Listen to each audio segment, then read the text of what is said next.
کان کٹا ہو، سینگ کٹی ہو یا دم کٹی ہو تو قربانی کا حکم۔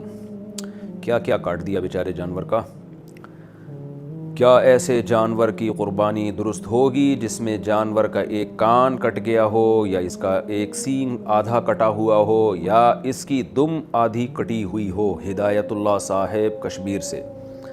جناب ہدایت اللہ صاحب، سینگ کا حکم تو یہ ہے کہ اگر جڑ سے سینگ ٹوٹ گیا، کٹا ہوا سینگ سے کچھ نہیں ہوتا، جڑ سے ٹوٹا ہے اور اتنا ایسے چوٹ لگی ہے کہ اس کے دماغ پہ اس کا اثر آیا ہے، جانور کے دماغ پہ، تو پھر تو اس جانور کی قربانی جائز نہیں ہے۔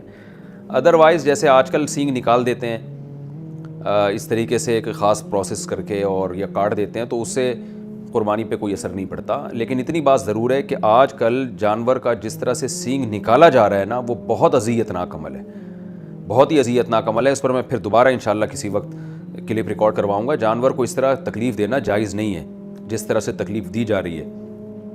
باقی کان کٹا ہو، سینگ کٹی ہو، دم کٹی ہو، تو کوئی بھی جانور کا عضو کٹا ہوا ہو نا، تو اس کے بارے میں دو قول ہیں فقہا کے، کیونکہ حدیث میں منع کیا گیا ایسے جانوروں سے جو کان کٹے ہوئے یا دم کٹے ہوئے جانور ہو، اس طرح روایات ہیں۔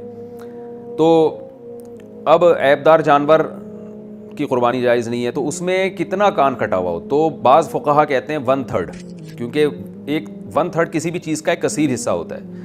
تو اس قول کے مطابق کان اگر 1/3 کٹا ہوا ہے یا دم 1/3 کٹی ہوئی ہے تو قربانی جائز نہیں ہوگی۔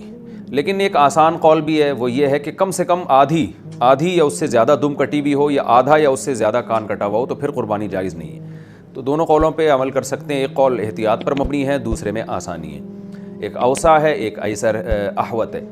تو خلاصہ یہی نکلا کہ آدھی دم اگر کٹی ہوئی ہے نا تو جائز نہیں ہے، یا آدھا کان کٹا ہوا ہے، آدھے سے کم یا کان کٹا ہوا ہے یا آدھے سے کم دم کٹی ہوئی ہے، تو پھر قربانی کی گنجائش ہے۔ اور احتیاط اس میں ہے کہ 1/3 اگر کان کٹ گیا تو نہ کریں قربانی، احتیاط کی بات یہی ہے۔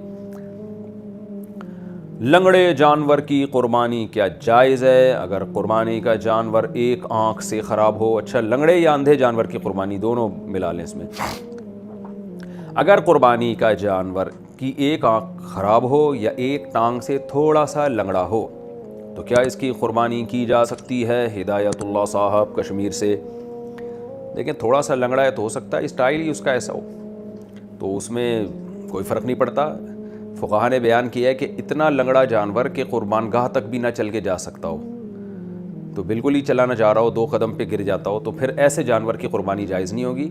باقی تھوڑا بہت لنگڑا پن اگر جانور میں ہے تو اس سے کوئی فرق نہیں پڑتا۔ ایک آنکھ اگر خراب ہے، اس کی بینائی نہیں ہے ایک آنکھ کی، تو پھر تو قربانی جائز نہیں ہے۔ خراب کا یہ مطلب ہے 1/3 بینائی کہتے ہیں، لیکن 1/3 کو کیسے آپ اس کا طریقہ فقہا نے بیان کیا ہے، لیکن اتنے تکلف میں لوگ پڑھتے نہیں ہیں۔ بس ایک آنکھ کی بینائی اگر نظر نہیں آ رہا ہے تو پھر تو بہرحال قربانی جائز نہیں ہے۔ کم نظر آتا ہے تو اس کے حکام الگ ہیں، لیکن کم نظر آنے کا پتہ اتنے آرام سے چلتا نہیں ہے، تو اگر بہرحال نابینا ہے ایک آنکھ سے تو پھر تو بالکل قربانی اس کی جائز نہیں ہے۔ اور وہ آرام سے پتہ چل سکتا ہے کہ اس سائڈ پہ اس کو گھاس نظر آتی نہیں ہے، ادھر گھاس لے کے جاتے ہیں تو فوراً بھاگتا ہے، اس سے پتہ چل جائے گا بھائی یہ والی آنکھ کی سیٹنگ خراب ہے، یہ والی آنکھ صحیح ہے۔ تو ایسے جانور کی قربانی جائز نہیں ہے۔ کیا جا سکتا ہے کہ ایک آدمی نے فرض حج کر لیا ہے، اب وہ نفلی حج یا نفلی قربانی کر رہا ہے، واجب قربانی بھی ہو گئی، اب ایک اور حصہ ڈال رہا ہے، وہ نفلی ہے، واجب نہیں ہے، ثواب کے لیے کر رہا ہے، تو اس کے لیے غریب کی مدد زیادہ بہتر ہے یا قربانی زیادہ بہتر ہے، یا غریب کی مدد زیادہ بہتر ہے یا نفلی حج زیادہ بہتر ہے؟ تو دیکھیں اس میں لوگوں کے حالات مختلف ہوتے ہیں۔ ایک نوعیت کی عبادت کا مقابلہ آپ دوسری نوعیت کی عبادت سے نہیں کر سکتے۔ حج کی الگ فضیلت ہے، صدقات و خیرات کی الگ فضیلت ہے۔ صدقات و خیرات کے لیے پورا سال پوری زندگی پڑی ہوئی ہے، حج اور قربانی کے ایام مخصوص ہیں، یہ ایام نکل گئے تو دوبارہ نہیں ہوگا۔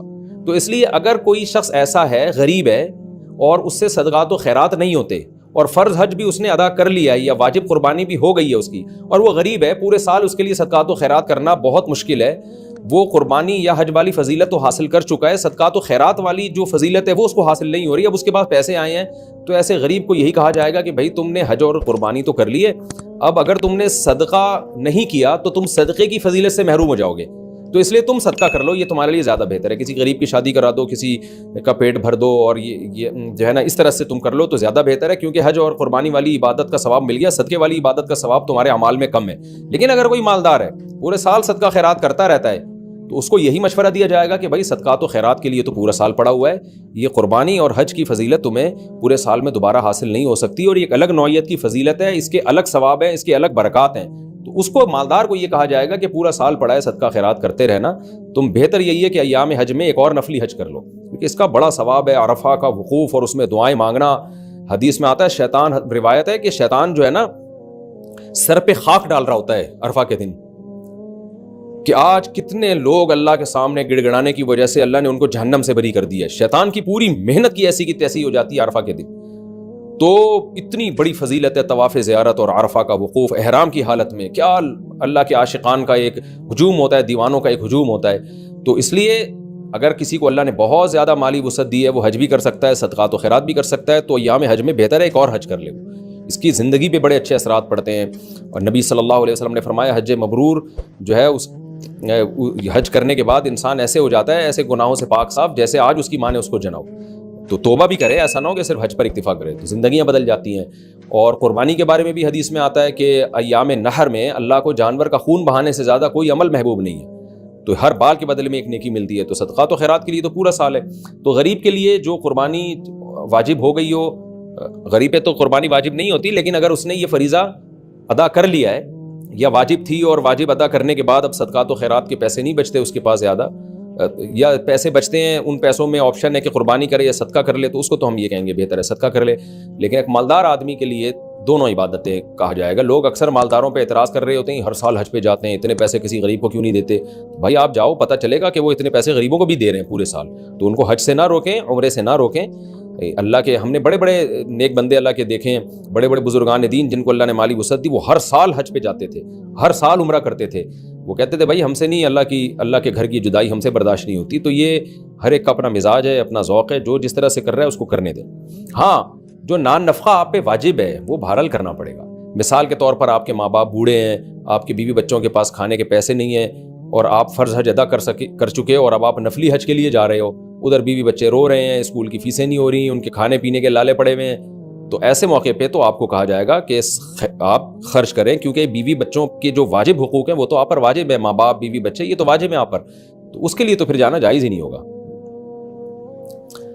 زیادہ قربانی افضل ہے یا ایک قربانی کر کے صدقہ و خیرات کی نیت کرنا؟ ایوب صاحب نے کراچی سے پوچھا ہے، اس کا بھی وہی جواب ہے جو ابھی اس سے پہلے والے سوال کے جواب میں نے دے دیا، کہ مالدار آدمی کے لیے زیادہ قربانیاں کرنا افضل ہے، کیونکہ وہ ہر سال پورے سال صدقہ خیرات بھی کرتا رہتا ہے، بشرطے کہ کرتا بھی ہو، نہیں کرتا تو پھر ہم اس کو یہ کہیں گے صدقہ خیرات کرو۔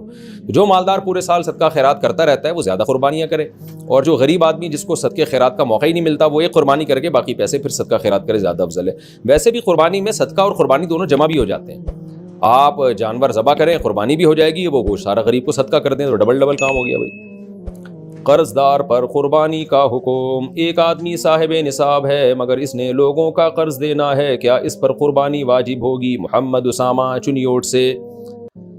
جناب صاحب نصاب ہے اور قرضہ نصاب سے زیادہ ہے تو پھر تو واجب نہیں ہوگی، لیکن قرضہ نصاب سے کم ہے اور اتنا کم ہے کہ اگر وہ قرضہ ادا کرے تو بھی صاحب نصاب رہے گا۔